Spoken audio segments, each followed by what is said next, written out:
is in front of us. You see this cathedral? It is the Cathedral of Assumption, this one, in a black dome. The cathedral was built by the same architects who built St. Basil Cathedral in Moscow on the Red Square. The same architects built it. Later in the 18th century it was a little bit changed. They put additionally some decorations on the very top of the walls of the cathedral. Yes, you can see decoration in a form of a triangle with a cross on the top, right? And they changed the dome of the cathedral. But this cathedral is unique for the Pskov's architectural school. Unfortunately, will not be able to go inside. Now it is under the reconstruction.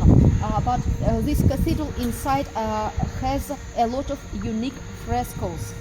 Frescoes which were painted in the 16th century.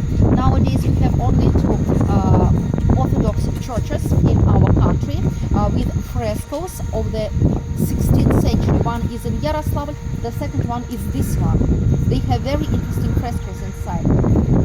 The basement of the belfry of the bell tower was built by the same architects, Pskov, the architects from Pskov, Kostik Yakovlev and Ivan Shiryakin. And the belfry, which you can see, was added in the beginning of the 17th century.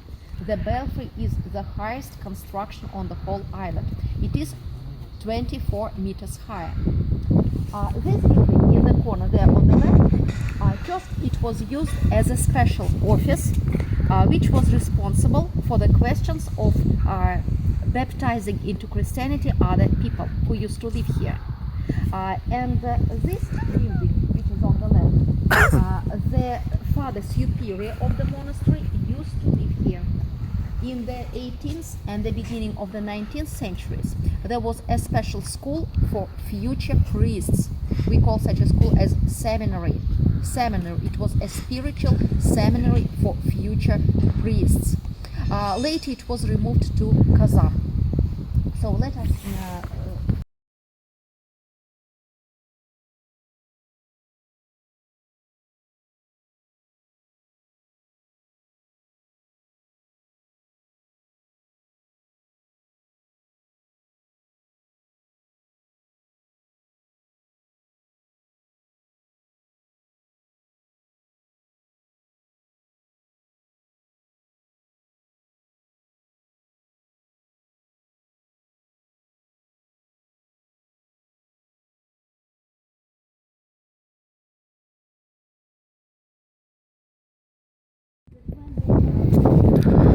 Музей истории в Свияжском. Здесь видим пушку.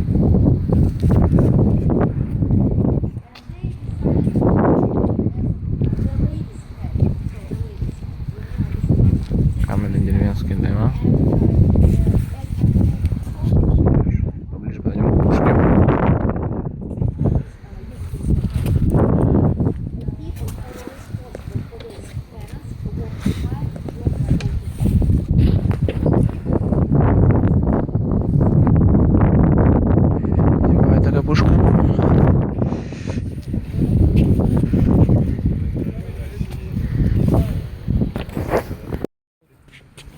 was here on the very top of the island.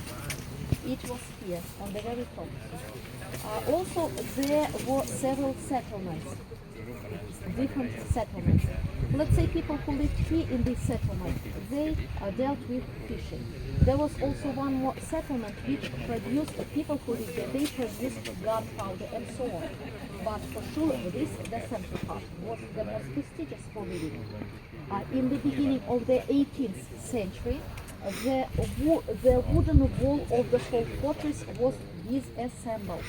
The matter is that there were several fires on the island, and that fortress became old, and they decided to disassemble it. A little bit later we'll see with you one wooden church, which is the only wooden construction which is preserved till nowadays from that fortress which Ivan the Terrible built. But the walls of the fortress was stretching here. Where is the wooden church on the map? Now we are approaching. That's the wooden church. Монастырь Святой Троицы, если не ошибаюсь. Так же, как и улица деревянная постройка. Вот сейчас внутрь заходим. Я посмотрю.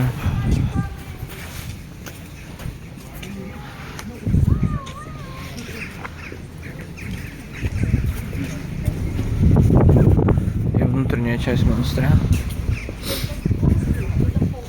Троицкая церковь. Я тоже думаю.